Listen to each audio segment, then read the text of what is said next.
ఓం నమో వెంకటేశాయ. అందరికీ నమస్కారం. Welcome back to my channel Tirumala talks. నేను మీ లక్ష్మీ పూజిత. తిరుమల యొక్క లేటెస్ట్ అప్డేట్స్కి స్వాగతం. తిరుమల దర్శనానికి సంబంధించిన అప్డేట్స్ కోసం మన ఛానల్ యొక్క వాట్సాప్ ఛానల్లో జాయిన్ అవ్వగలరు. అలాగే టెలిగ్రామ్ గ్రూప్లో కూడా జాయిన్ అవ్వగలరు. వీటి యొక్క లింక్ అనేది ఈ వీడియో కింద డిస్క్రిప్షన్లో మరియు కామెంట్ సెక్షన్లో ఇవ్వటం జరిగింది. ఈ వీడియోలో మనం రథసప్తమి రోజున జరిగే దర్శనాల పరిస్థితిని గురించి, అలాగే ఏ దర్శనాలను టీటీడీ వారు రద్దు చేశారు మరియు రథసప్తమి రోజున జరగబోయే వాహన సేవల యొక్క పూర్తి వివరాలను గురించి తెలుసుకుందాం. కనుక వీడియోని చివరి వరకు చూడండి. ముందుగా రథసప్తమి గురించి టీటీడీ వారి నుంచి వచ్చిన అప్డేట్స్ ఏంటంటే, ఫిబ్రవరి 16వ తేదీన రథసప్తమి పండుగ ఉన్న కారణంగా ఫిబ్రవరి 15, 16 మరియు 17 ఈ 3 రోజులలో సర్వదర్శనం టికెట్లను టీటీడీ వారు రద్దు చేస్తున్నట్లు ప్రకటించారు. ఈ 3 రోజులు కూడా సర్వదర్శనం టోకెన్లను ఇవ్వరు. భక్తులు ఈ విషయాన్ని గమనించాలి. అలాగే కేవలం రథసప్తమి రోజున అంటే ఫిబ్రవరి 16వ తేదీన సర్వదర్శనం టికెట్లతో పాటు విఐపి బ్రేక్ దర్శనం, సీనియర్ సిటిజన్స్ మరియు ఫిజికలీ హ్యాండిక్యాప్డ్ వారి యొక్క దర్శనాన్ని, చిన్నపిల్లల సుపదం దర్శనాన్ని మరియు ఆర్జిత సేవలను కూడా క్యాన్సిల్ చేస్తున్నట్టు టీటీడీ వారు ప్రకటించడం జరిగింది.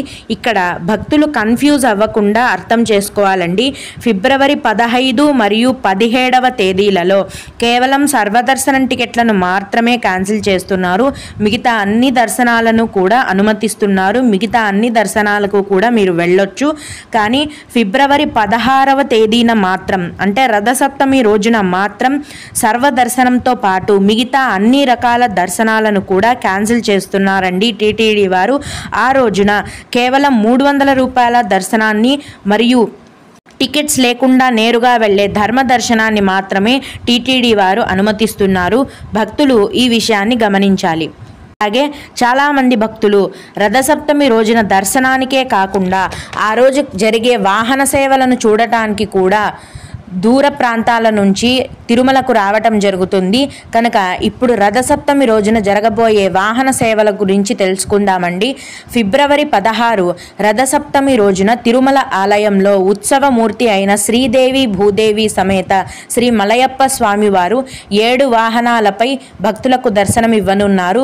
ఆ రోజు ఉదయం 5:30 గంటల నుంచి 8 గంటల మధ్యలో సూర్యప్రభ వాహనంపై స్వామివారు దర్శనమిస్తారు. అలాగే ఉదయం 9 గంటల నుంచి 10 గంటల మధ్యలో చిన్నశేష వాహనంపై స్వామివారు కనిపిస్తారు.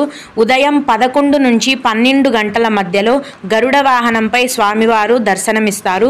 అలాగే మధ్యాహ్నం 1 గంట నుంచి 2 గంటల మధ్యలో హనుమంత వాహనంపై స్వామివారు భక్తులకు కనిపిస్తారండి. మధ్యాహ్నం 2 నుంచి 3 గంటల లోపు చక్ర స్నానాన్ని నిర్వహిస్తారు.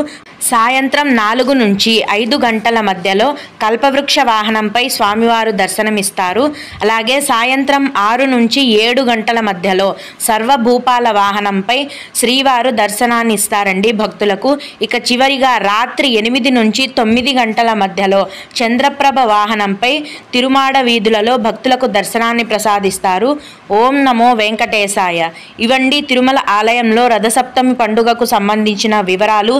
మీకు ఇంకా ఏవైనా సందేహాలు ఉన్నట్లయితే ఈ వీడియో కింద కామెంట్ సెక్షన్లో తెలియజేయగలరు. నేను వాటికి ఖచ్చితంగా రిప్లై ఇవ్వడానికి ప్రయత్నిస్తాను. ఇవి ఇవాల్టి తిరుమల అప్డేట్స్.